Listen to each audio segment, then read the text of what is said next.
Remue ménage.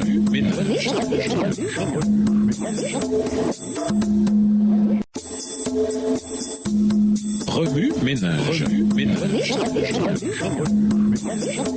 Bienvenue dans votre émission. Remue ménage. Nous voilà à la leçon de jeudi. S'impliquer, le même. La nouvelle alliance en revanche a été établie sur de meilleures promesses, à savoir la promesse du pardon des péchés et celle du don de la grâce divine qui renouvelle le cœur et le met en harmonie avec les principes de la loi divine. Voilà l'alliance que je ferai avec la maison d'Israël après ces jours-là, dit l'Éternel. Je mettrai ma loi au-dedans d'eux et je l'écrirai dans leur cœur. Je pardonnerai leur iniquité et je ne me souviendrai plus de leurs péchés. En vertu de cette alliance, la loi même qui avait été gravée sur les tables de pierre est écrite par le Saint-Esprit dans notre cœur. Au lieu de chercher à établir notre propre justice, nous acceptons celle du Sauveur. Son sang expie nos péchés et son obéissance nous est imputée. Alors notre cœur renouvelé par le Saint-Esprit est rendu capable de produire les fruits de l'Esprit. Par la grâce de Jésus-Christ, nous vivons désormais dans l'obéissance à la loi de Dieu. Avec lui, nous pouvons dire « Mon Dieu, je prends plaisir à faire ta volonté et ta loi est au fond de mon cœur. » Durant son séjour sur la terre, Jésus disait « Mon Père ne m'a pas laissé seul, parce que je fais toujours ce qui lui est agréable. » Jean 8, le verset 29. L'œuvre de Dieu est la même dans tous les temps, mais elle passe par diverses phases pour s'adapter aux différents âges. À partir de la première promesse évangélique, passant par l'âge patriarcal et l'économie judaïque, le plan de rédemption a suivi un développement graduel et constant. Le Sauveur, figuré dans les rites et les cérémonies de la loi mosaïque, n'est autre que celui qui nous a révélé dans l'Évangile,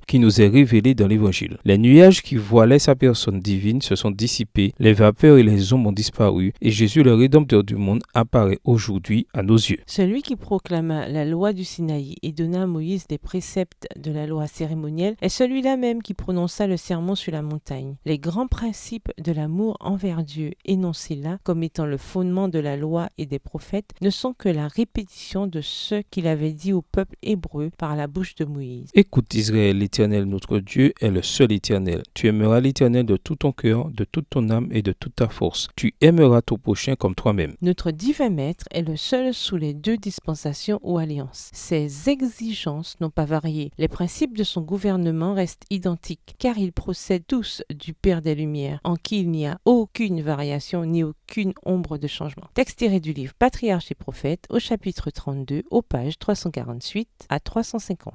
Livre écrit par Ellen G. White. Remue ménage, suite à l'étude de Galates 4, verset 21 et Galates 5, verset 1, en quoi ce chapitre s'applique-t-il dans votre vie? Quelles sont les applications pratiques que vous devez faire à votre école, dans la famille, au travail et à l'église? Comment le fait d'avoir une alliance fondamentale mais deux réponses différentes change-t-il votre relation avec Dieu? Révisez le verset à mémoriser. En quoi s'applique-t-il à votre vie cette semaine? Au revoir. Et à demain si Dieu veut. Remue ménage. Remue ménage.